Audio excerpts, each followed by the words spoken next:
2 to 3 minutes mula sa sentro ng bayan mararating ang Barangay Ubong, kung saan matatagpuan ang historical marker ni Speaker Eugenio Perez.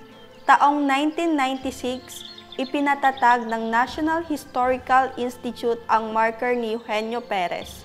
Siya ang unang speaker ng House of Representatives sa Pilipinas at isa siya sa mga sumuporta sa pagiging ganap na bayan ng basista. Si Eugenio Perez talagang galing ng mahirap din at naging abogado. Talagang matalino, naging magandang abogado.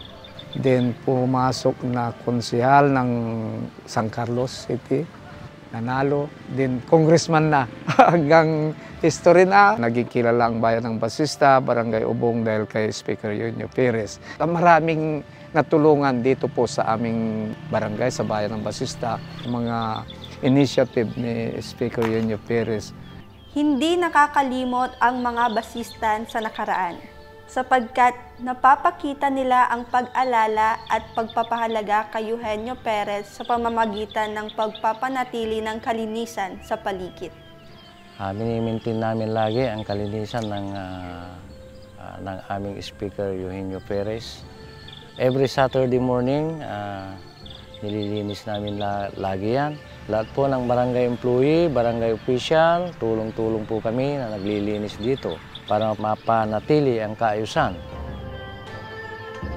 Para sa pag may namasyal ay maayos tingnan ang marker ng Eugenio Speaker Perez. Ang mga turista po na nagpupunta rito sa aming barangay ay aming sinasamahan para tignan ang aming Speaker Eugenio Perez Park. Nang sa ganun ay makita nila kung ano yung kasaysayan ng marker ng Barangay Ubong.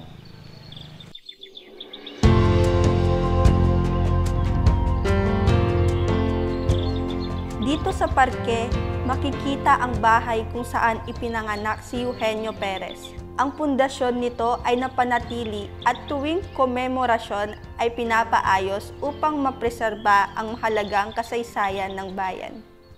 We intend to make more development, as you have visited it, we don't have yet the fence, we don't have yet the gate, and hopefully in a year or two, we'll be able to put up those plans. And then we also have this plan of making it more known to students, especially, that we have this pride of Speaker Perez and that he was born right here in Basista. We intend to have this program of having the attention of all the schools and another for the barangays. We will be conducting information dissemination as to the content of the Cultural Heritage Mapping Book. Kasi nga po nakapaloob doon yung tungkol kay Eugenio Perez. Sana ma-invite natin hindi lang po mga taga paligid ng bayan ng Basista, kundi po national, sana po mapasyalan ito para makita nila kung saan ipinanganak ang isang matalino, one of the longest Congress Speaker of the House, ang ating Kongreso.